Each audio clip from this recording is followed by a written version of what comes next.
Bismillahirrahmanirrahim. Assalamualaikum warahmatullahi taala wabarakatuh dan salam sejahtera. Jadi pada hari ini bersama saya Cikgu Azwida binti Abdul Wahab dari Sekolah Kebangsaan Cater Avenue. Jadi pada hari ini saya ingin menunggual beliau untuk tugasan kedua bagi EDUP 3083. Apa khabar Cikgu? Oh, baik. Alhamdulillah. Terima kasih Cikgu kerana sudi bersama-sama dengan saya hari ini untuk berkongsi ilmu tentang profesionalisme keguruan. Okey, jadi untuk yang sebagai permulaan, boleh Cikgu ceritakan sedikit tentang latar belakang Cikgu dan profesi Cikgu sebagai seorang guru. Seperti awak tahu, nama saya ni Azwida binti Abdul Wahab lah. Saya berumur 55 tahun. Sudah berkeluarga lah. Lagi pengalaman bekerja. Saya dah mengajar selama 31 tahun. Kemudian saya mendapat pendidikan maktab di MPKB, Maktab Perguruan Kota Baru. Pada tahun 1990, hujung Disember 1990, saya posting ke tempat kampung saya dapat posting sana. Lepas tu bermulalah saya punya riwayat hidup sebagai seorang guru di sana, di kampung halaman saya. Okey. Sehingga sekarang. Jadinya Cikgu bertugas bermula di kampung Cikgu tu dia memang dengan mengajar bahasa Melayu lah. Masa tu saya mengajar bahasa Melayu, kemudian alam dan manusia.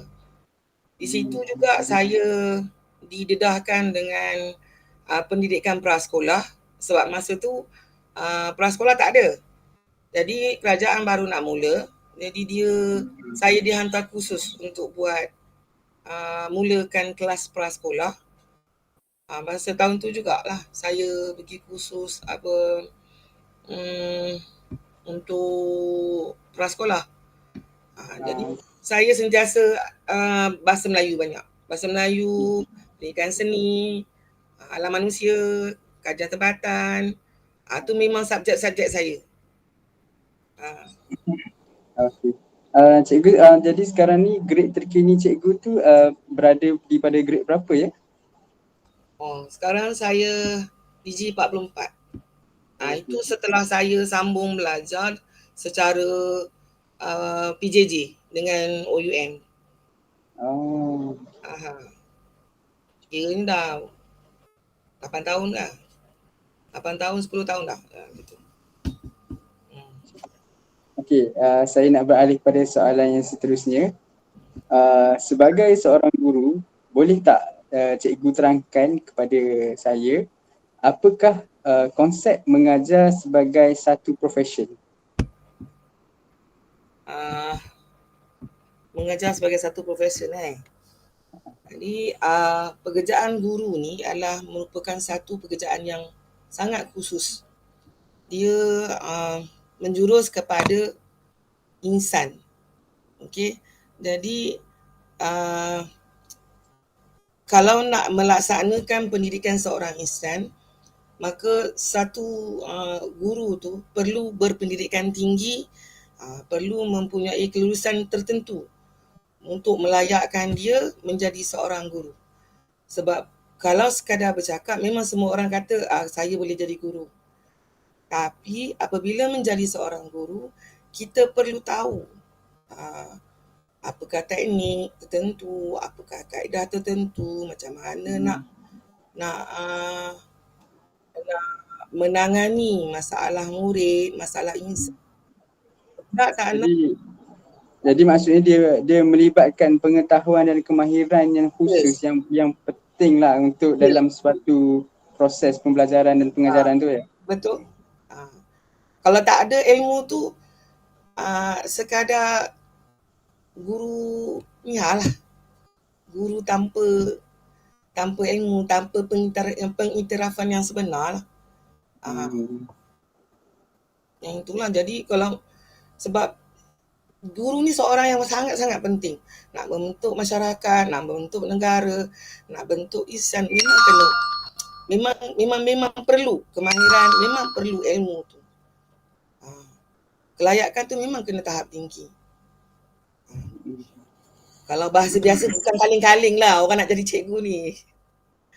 Itu bukan orang biasa-biasa lah. Ada kelayakan yang khusus. Ya, dia macam ada mesti perlu kelayakan yang khusus untuk jalankan tanggungjawab sebagai seorang guru. Okay. Jadi kalau ikutkan untuk sebagai seorang guru ni, macam mana dia tu sebenarnya kalau dalam menjalankan tugas dia tu berkuasa di mana sebagai seorang guru ni? Maksudnya dia dalam dia menjalankan tugas dia tu, sebenarnya guru ni dia secara asasnya guru dia berkuasa di atas siapa? Jadi cikgu ni sebenarnya dia kuasa otonomi dia dalam kelas. Kalau dia masuk dalam kelas, orang lain tak bercakap apa.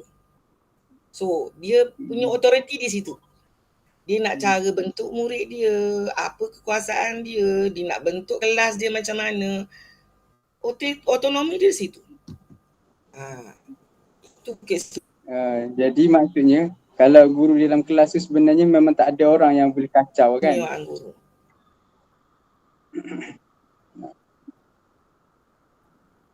Ya. Kalau dia mengajar pun tak boleh sebenarnya. Biar dia kena selesaikan dulu apa benda yang dia nak sampaikan ke apa, macam mana pengajar dia nak sampai untuk ditegur ke apa, dia kena di luar waktu dia mengajar. Ketika dia mengajar memang dia full otonomi dia. Gitu. Jadi saya akan beralih kepada soalan yang seterusnya. Okey, pada pendapat cikgu, apakah ciri-ciri seorang guru yang profesional yang mana ciri-ciri tersebut haruslah ada pada semua guru? Satu, guru tu perlu ada latihan profesional lah dalam bidang keguruan. Kemudian yang kedua, dia perlu mempunyai otonomi untuk menentukan kaedah-kaedah mengajar, teknik-teknik pengajaran dalam bilik darjah dia. Okey. Kemudian yang ketiga, dia perlu ada kod etika. Macam mana dia nak menangani masalah-masalah dengan murid dia. Masalah yang timbul ketika dia mengajar, ketika dia berhadapan dengan murid dia ataupun berhadapan dengan masalah orang pertikaikan keprofesionalan dia tu. Kena ada kod etika dia, macam kalau ada masalah ini macam mana dia punya dia. Macam mana kalau saya nak menjelaskan pun kalau kod etika ni dia macam kalau murid ni sebenarnya dia meluahkan masalah peribadi dia kepada seseorang guru, sebenarnya guru tersebut perlu memfikirkan untuk menyelesaikan masalah tersebut, bukan dengan cara memburukkan murid tersebut atau memberitahu kepada guru lain dengan cara kita bukan untuk menyelesaikan masalah tersebut. Maknanya kod etika kita kena kalau boleh jaga kebajikan murid lah kan, dalam kalau salah satunya. Terutama kalau macam guru kelas. Kalau macam cikgu-cikgu baru ke siapa guru lah diberi sebagai tugas guru kelas. So maksud awak lah ibu, awak lah ayah. Kalau murid tu luahkan perasaan pada awak, pada cikgu tu, bermaksud dia percayakan cikgu tu. So maksudnya cikgu tu bertanggungjawab untuk cuba selesaikan masalah yang dia hadapi. Cubalah kan. Ataupun berikan nasihat, kaunseling ke, ataupun buat rujuk. Kalau macam cikgu tu sendiri tak boleh nak selesaikan masalah tu, dia kena rujukkan murid tu kepada kaunselor. ataupun rujukkan ke dia ke guru PKM. Dia kena buat rujukan macam tu. Maksudnya ataupun dia boleh berbuat perbincangan dengan panitia ke, macam mana nak selesaikan dia punya masalah. Katakan dia ada masalah pembelajaran ke apa, boleh bincang dengan guru panitia, ketua panitia. Macam mana nak selesaikan masalah budak tu kalau dia sendiri tak boleh selesaikan. Kalau macam dia ada masalah dari segi kewangan ke, ataupun sumber macam dia tak ada duit ke sebab menyebabkan sampai dia tak boleh nak belajar, so kita rujuk pada PKM. Macam mana nak buat? Mungkin boleh dapatkan dia bantuan daripada PIBG ke, atau boleh dapatkan bantuan daripada KUAM ke, kerajaan. Dia ada saluran dia. Tapi cikgu tu kena faham lah, tak boleh lah nak pelekeh kamu anak murid tu. Kata apalah kamu ni, tak boleh. Kita cuba dengar. Kita ni a good listener. Sebenarnya seorang guru tu ialah seorang good listener. Dia mesti jadi. Kalau dia tak pandai sekalipun nak selesai, dia mesti jadi good listener. Kata lain memang seorang guru ni pekerjaan dia tu, dia memang pekerjaan yang sangat penting lah kalau ikut kepada individu dan juga secara luar implikasinya kepada negara lah. Contohnya sebab daripada guru lah akan lahirnya seorang murid yang berkualiti yang boleh menjadi produktiviti yang baik lah untuk negara. Sebab kalau maksudnya kalau seorang guru tu gagal untuk menjadi seorang guru yang baik kepada muridnya, maka murid tersebut pun akan gagal lah untuk menjadi seorang insan yang baik. Macam tu kan cikgu kan? Sebab dulu memang profesion guru ni orang tak iktiraf sebagai profesional sebab mereka kata semua orang boleh buat. Tapi apabila satu ketika profesion keguruan ni dah diiktiraf sebagai profesional, sebabnya bukan semua sebab kita perlu pakai teknik, kaedah, nak kenal pasti sebab kita nak bentuk modal insan. Itu penting. Kalau cikgu tu salah bentuk, maka cuba bayang, satu batch tu akan jadi rosak. Satu tahun akan jadi rosak. Semua salah siapa? Salah cikgu, pendidik. Jadi maksud dia memang penting lah. Profesional perguruan ni memang penting. Nak membentuk negara, semua bermula daripada cikgu. Cuba bayang, satu batch tu cikgu tak mengajar dan murid tu tak tahu baca. Apa jadi pada negara? Kita akan lahirkan murid yang buta huruf, yang tak tahu nak kembangkan ekonomi. Rosak tak negara? Rosak kan? Rosak. Dalam masa yang sama negara pun akan mundur lah dari segi pembangunan insannya, pembangunan masyarakatnya. Itu. Okey, seterusnya saya akan teruskan kepada soalan yang seterusnya. Seperti yang cikgu kita semua ketahui, terdapat pelbagai isu dan cabaran yang dihadapi oleh guru pada zaman sekarang ni seiring dengan peredaran masa untuk memastikan tahap pendidikan negara kita setanding dengan negara maju yang lain. Jadi bolehkah cikgu kongsikan tentang isu dan cabaran kerjaya guru pada zaman sekarang ni, terutamanya dari aspek perundangan?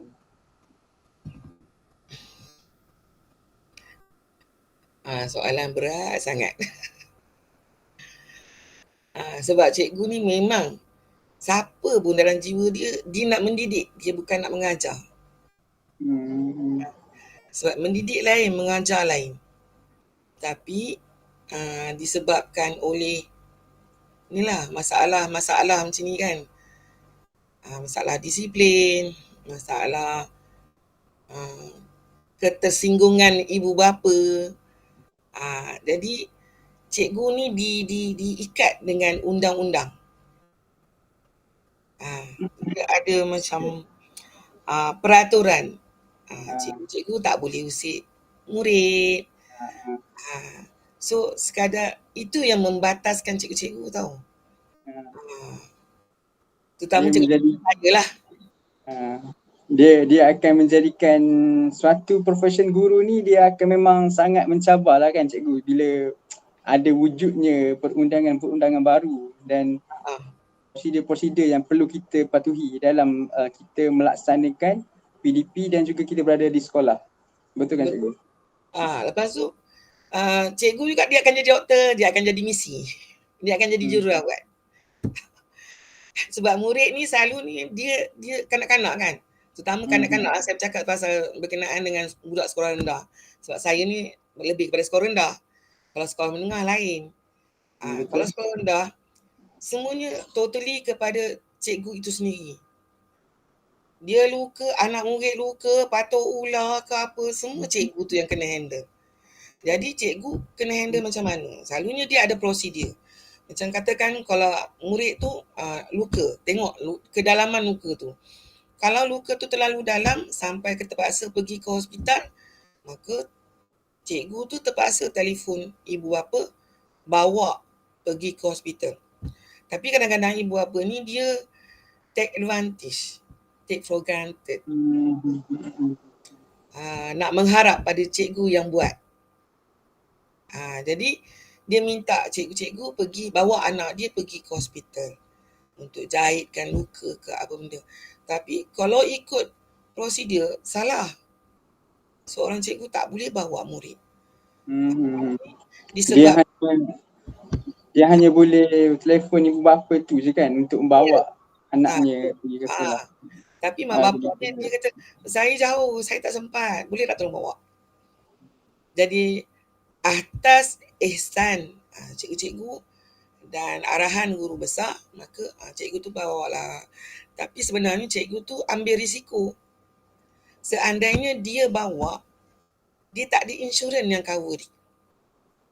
Kalau terjadilah macam kemalangan ke semasa dia bawa murid tu, tak ada insurans, tak ada nak cover dia.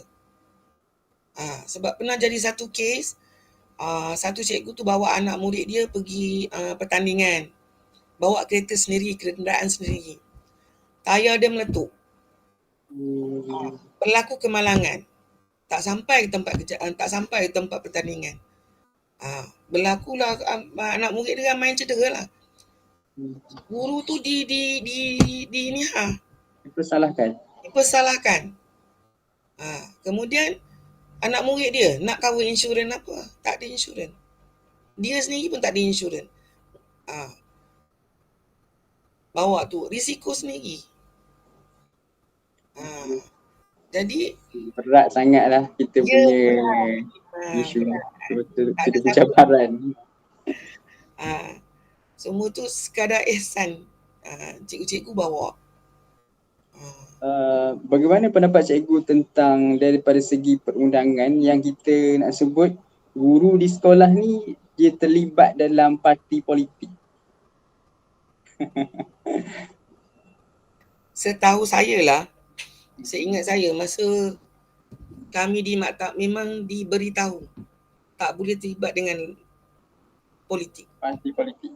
Ya, memang dilarang sama sekali dan diingatkan sebelum kita orang keluar dulu pun dah diberitahu tak boleh terlibat sebab kaki tangan kerajaan, especially cikgu, tak boleh terlibat langsung. Kalau jadi ahli biasa tu lain lah. Tapi kalau nak aktif, nak jadikan, nak buat, nak ambil bahagian dalam kempen, tak boleh. Sekadar pemerhati di tepi sahaja. Kita boleh mempengaruhi murid juga kan cikgu kan. Dia sebenarnya dia sebab benda tu dia ibaratnya dalam kerajaan kita ni hak milik kerajaan. Jadi kita tak boleh nak memprovokasi mana-mana ahli mana-mana parti politik. Sebab kita dah sign tanda tangan aku janji bahawa kita akan taat setia kepada kerajaan. Tak kira kerajaan apa. Mana siapa yang naik kerajaan, itulah kita punya bos. Itulah kita punya ketua. So bila dah ada aku janji tu, taatlah. Kau setuju ke, kau tak setuju ke, itulah bos kau. Okay. Saya bercakap cara bukan secara nak formal. Saya tak apa cikgu, saya pun okey je. Boleh. Okay.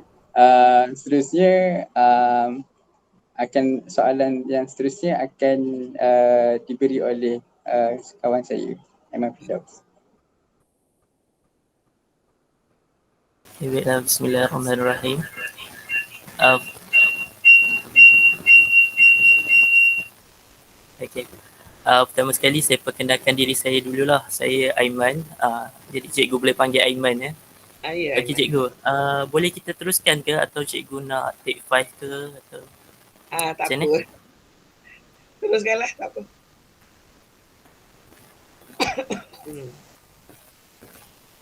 Macam mana cikgu? Boleh teruskan Boleh. boleh. Sebab saya batuk sikit je. Oh ya ke, kalau nak minum air pun boleh je. Sekejap. Tak apa. Okey, kalau macam tu saya teruskan cikgu. Okey. Okey, saya nak tanya pada pandangan cikgu sendiri ya.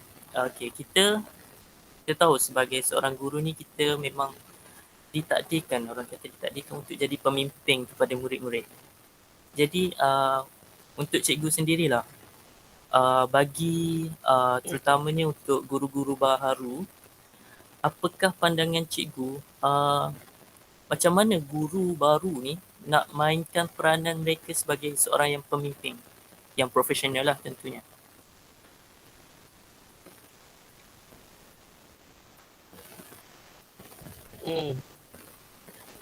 Guru baru Guru baru.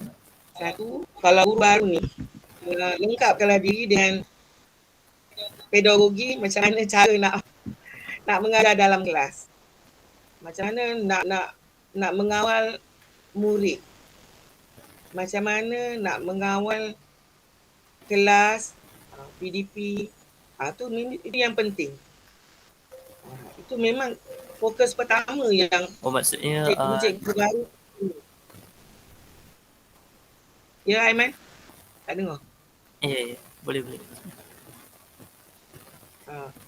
Lepas tu jadi maksudnya cikgu ya. Maksudnya cikgu, kita sebagai guru baru ni kita perlu paling hadapan lah kan, untuk contohnya macam untuk apa orang cakap, membantu murid-murid kita. Kalau bukan cikgu, siapa lagi murid nak bertanya kan? Kita kena sediakan diri kita dengan ilmu. Kalau kita, macam kita nak mengajar, nak pergi perang kan, apa perlu kita bawa? Apa perlu kita ada? Senjata apa semua kan? Senjata. Kalau kita nak pergi perang, kita kena ada senjatanya, kena ada bomnya, kena fikir balik. Okey, kita kena mengandaikan kalau kita pergi medan perang, apa akan jadi? So macam tu juga dengan kelas. Kita berhadapan dengan murid tahun berapa? Okey, katakan murid tahun 1. Itu sinonim dengan saya lah. Kan? Okey. Kalau berhadapan dengan murid tu, awak kena pasti murid tu boleh baca ke, tak boleh baca ke, kena pasti murid tu macam mana. Tak boleh main langkah masuk je. Tak boleh. Awak kena buat analisis dulu. Okey, murid kelas saya ni tahun 3 ni, apa masalah dia? Apa dia punya latar belakang murid tu? Dia murid tu berasal daripada mana? Murid tu adakah persekitaran dia pinggir bandar, luar bandar, budak bandar? Budak bandar, fi'il dia lain. Budak pinggir bandar, fi'il dia lain. Budak kampung, fi'il dia lain. Tak sama. Cara pembelajaran pun tak sama. So kita kena ada ilmu tu. Lepas tu nak memperkenalkan isi kandungan pun kita kena tahu teknik apa nak pakai. Budak tu adakah dia punya akal tu tahap matang dia mana? Kadang-kadang budak darjah 3 tapi tahap mental dia tahap darjah 1. Tu kena tahu. So kalau cikgu tu tak buat persediaan yang lengkap, susahlah kita nak menangani, nak menyampaikan segala, nak capaikan objektif ke apa, segala ilmu yang kita nak hantar, katakan kita nak terapkan nilai murni lah kan. Kita tengok skop budak tu macam mana. Kadang-kadang bahasa yang kita pakai tu terlalu tinggi. Sehingga murid tu tak faham apa cikgu cakap ni, tak faham dia suruh buat apa. So kita kena turunkan kita punya tahap bahasa kita, penyampaian kita supaya murid boleh faham. Lepas tu kalau tak ada ilmu pedagoginya memang susah lah. Itu satu. Maksudnya kita tak boleh nak syok sendiri lah. Tak Kita boleh, faham macam tak boleh. Tak boleh belum langsung. tentu murid tu boleh faham apa Ya. yang kita faham. Kadang-kadang kita bercakap pam. Kita tengok mata budak. Bila kita bercakap, kita tengok mata budak. Budak ni faham ke tak faham? Daripada pandangan mata dia, daripada pandangan muka dia, kita tahu. Daripada reaksi dia, kita tahu. Budak ni faham ke tidak? Kita ni cakap-cakap syok sendiri aja. Kita boleh tahu. Betul. Yang Jadi itu. kita tak boleh nak judge murid tu kenapa tak faham kan. Tak boleh. Mungkin Kalau ada silap daripada kaedah yang kita gunakan. Ya. Kadang-kadang kita dah cop budak. Budak ni bodoh lah. Tak boleh. Jangan cop. Macam yang saya dah alami. Saya takkan cop budak tu bodoh. Sebab memang ada kalangan kita yang cop, budak ni bodoh lah, tak tahulah. Sebenarnya bukan. Dia bukan bodoh. Sebenarnya dia punya tahap kematangan kematangan mental dia tu tak sama. Ada budak cepat, ada budak lambat. So kita kena pandai ke mana Anik? Awak tahu saya macam mana kan? Macam mana kita nak menangani? Ya. Itu masalah dia. Menangani tu perkataan sebenar. Menangani budak tu. Supaya ilmu yang kita nak sampai tu ataupun isi kandungan yang kita nak dia dapat tu boleh dapat. Dia boleh tangkap. Itu satulah.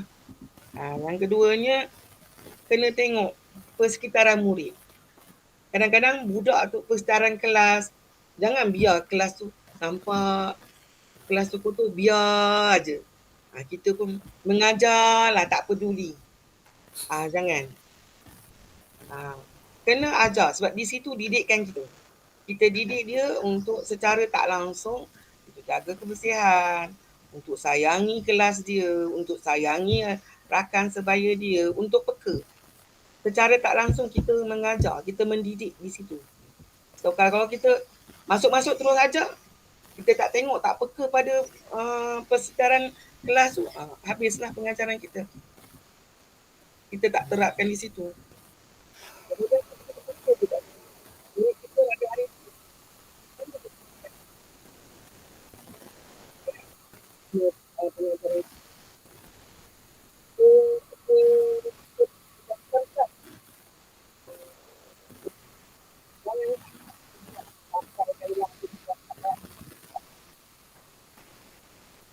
kalau budak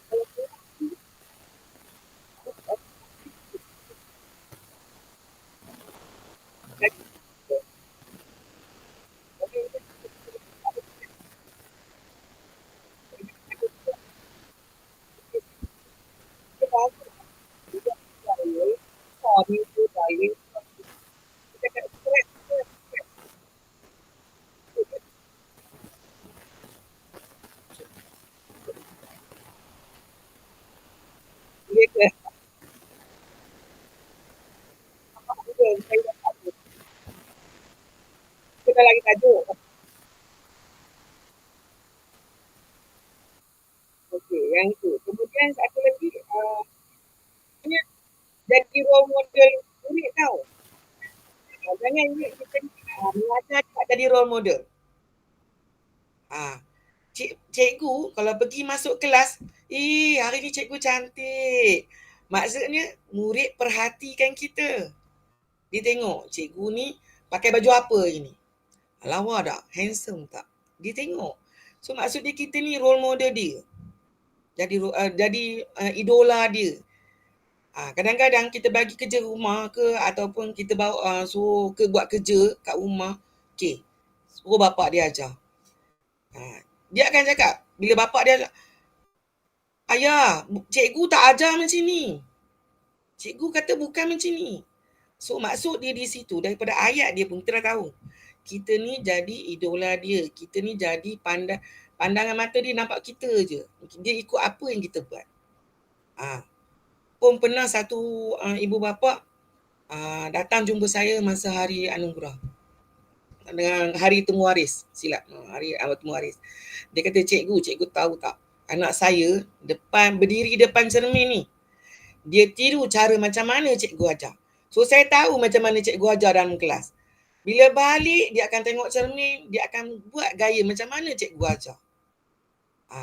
So daripada situ, saya dapat andaikan makna memang kita ni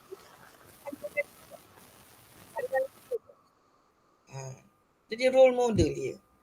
So maksud dia, kita kenalah tunjukkan pribadi yang elok pada budak-budak. Jangan tunjuk yang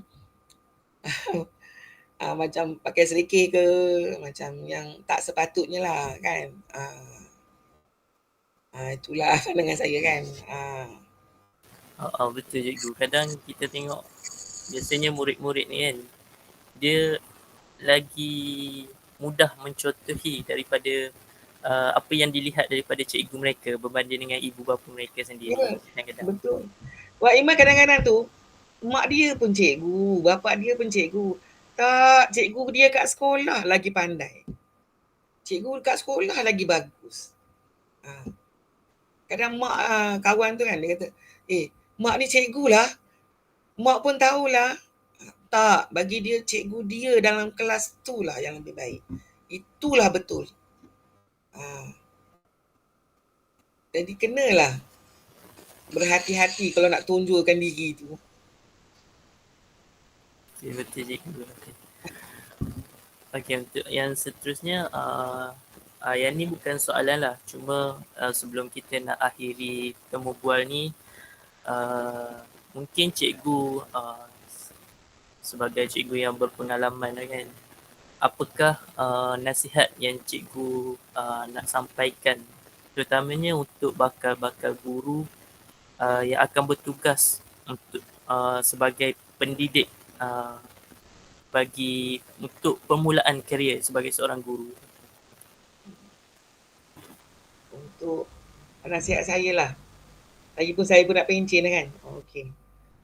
So, nasihat saya sebagai orang yang dah lama ni, kalau pada cikgu-cikgu baru ni, sebelum pergi mengajar tu, bersiap sedialah dengan ilmu yang secukupnya, supaya apabila kita berhadapan dengan anak murid kita, anak didik kita, kita dah cukup dengan ilmu yang ada. Yang kedua, ikhlas. Apabila kita mengajar tu biar ikhlas. Sebab ikhlas ni dari hati ke hati. Kalau kita ikhlas, keikhlasan yang kita sampaikan tu, nak sampaikan pada murid tu, memang sampai.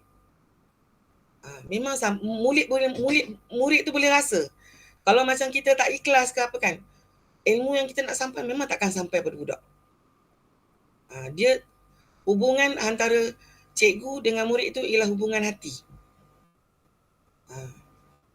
Kalau kita tenung mata dia orang tu, kesian dia. Jangan cepat nak cop mereka bodoh, jangan cepat nak putus asa. Cikgu ni tak boleh mudah putus asa. Kena sentiasa fikir, budak aku tak boleh dapat. Macam mana nak buat? Bincang dengan kawan. Macam mana? Kalau boleh jangan putus hubungan lah dengan kawan-kawan yang lain ke, dengan cikgu-cikgu lama tu. Bincang. Kadang-kadang mereka ada teknik, ada cara, ada kaedah yang kadang-kadang kita kata, betul ke kaedah ni? Boleh ke pakai? Tapi kadang-kadang kaedah itulah yang boleh pakai. Walaupun kadang-kadang kaedah tu macam kaedah lama, dah lapuk. Cuba pakai. Lepas tu, kita kena banyak buat uji kaji dengan murid. Yang teknologi tu pun kena pakai juga. Kena guna juga. Supaya pengajaran kita jadi lebih menarik. Dan jangan terlalu stres lah. jangan terlalu stres. Sebab kebanyakan cikgu sekarang dah mula stres kan. Sebab ada banyak masalah itu, masalah ini. Tak payah fikir murid. Apa-apa pun fikir murid kita, anak murid kita. Apa yang kita nak? Apa nak yang KPI kita pada murid kita. Itu sajalah. Okay, jadi macam kita tahu sering terjadi sebenarnya dekat guru-guru baru ni, ada yang guru-guru komplain, pihak sekolah komplain guru-guru baru ni banyak yang tidak masuk kelas, dan juga ada yang juga komplain dekat pihak IPG guru-guru baru ni pada mulanya je semangat, lepas tu dia mungkin terpengaruh dengan guru-guru yang mungkin contohnya macam awal-awal dulu dekat IPG ni pelbagai pendekatan pengajaran yang guna dengan BBM tu, bagai-bagai ni kan. Tapi lama-lama mungkin guna kaedah biasa je. Jadi apa pandangan cikgu macam tu? Yang itu memang saya dah belajar dulu pun, masa saya maktab dulu pun, pensyarah saya pun cakap macam tu. Dia kata, cikgu-cikgu bila keluar sekolah, jangan terpengaruh-pengaruh pada cikgu-cikgu yang dah lama, dah nak pencen. Cikgu-cikgu pencen lama tu malas, tak mau mengajar. Betul. Tapi saya berjumpa dengan satu cikgu yang dia menjadi idola saya sehingga sekarang. Cikgu tu pun masa tu tinggal lagi 2 tahun, 3 tahun nak pencen. Tapi semangat dia tak pernah pudar. Tu saya cakap, kena fikir kenapa awak nak mengajar. Adakah awak mengajar kerana duit, atau kerana nak sampaikan ilmu, atau kerana lillahi ta'ala. Apabila kita dah pancit, saya panggil pancit kan, macam kita dah penat, lepas tu kan kita lantak lah, malas lah. Bukan saya tak pernah jadi, saya pun pernah jadi macam tu. Memang kita kadang jadi maha pancit, dia letih tak larat ke. Okay. Bila pancit, cepat-cepat cari balik identiti kita balik. Kenapa kita nak jadi cikgu? Apa matlamat jadi cikgu? Kenapa Allah Ta'ala pilih saya jadi cikgu? Ini kalau in terms of orang Islam kan. Kita kena fikir, kenapa Allah Ta'ala pilih saya jadi cikgu? Saya sehingga sekarang pun saya fikir. Walaupun saya dah lebih berapa puluh tahun saya mengajar, saya selalu fikir, kenapa Allah Ta'ala pilih saya jadi cikgu? Sedangkan saya bercita-cita bukan jadi seorang cikgu. Saya nak jadi doktor tahu. Tapi Allah pilih saya jadi cikgu. Kenapa? Sebab saya memang tak suka murid-murid. Bukan murid-murid, saya tak suka budak kecil. Saya tanya sehingga sekarang, kenapa Allah Ta'ala pilih saya menjadi seorang cikgu? Dan di hujung ni pun, mungkinlah ada sikit, mungkin saya dapat. Mungkin bila saya mengajar, kita ikhlas nak sampaikan apa yang perlu disampaikan.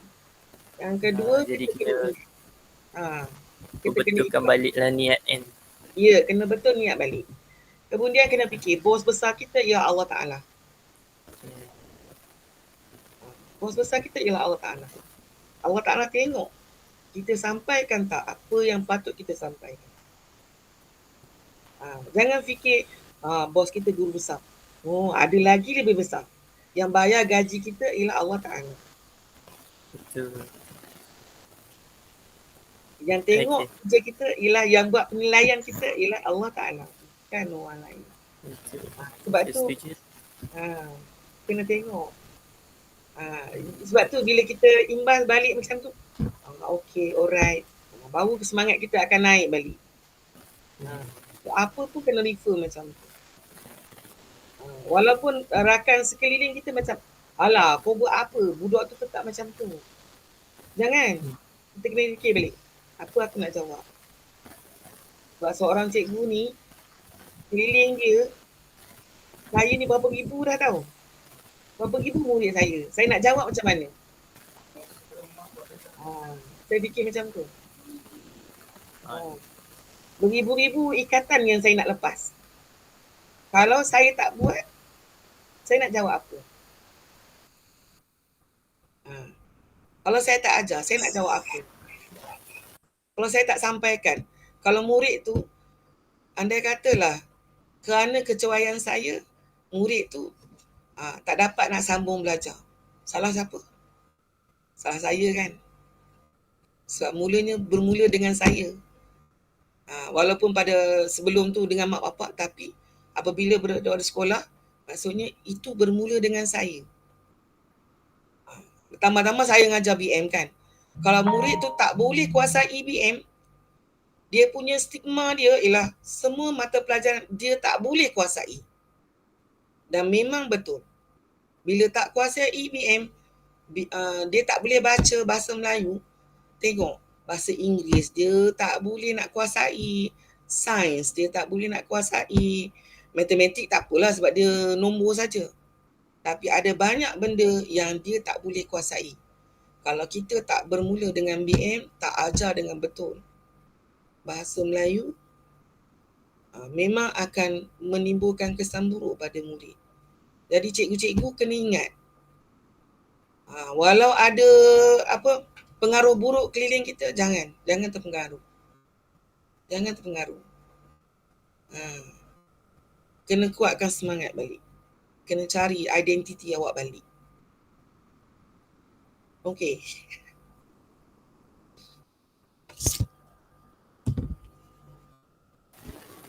Okey, saya rasa maklumat-maklumat yang disampaikan oleh cikgu sudah cukup untuk memenuhi keperluan tugasan yang perlu kami laksanakan untuk menyediakan report. Jadi saya serahkan kembali kepada Cikgu Nick yang handsome.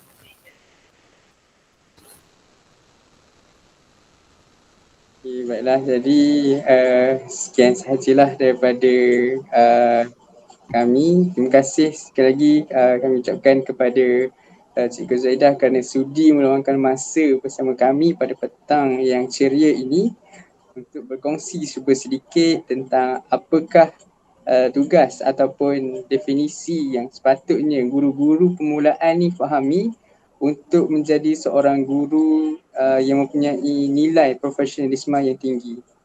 Jadi saya rasa sekian sahaja untuk sesi kita pada petang ini. Jadi sekian, terima kasih dan Assalamualaikum dan salam sejahtera. Alhamdulillah.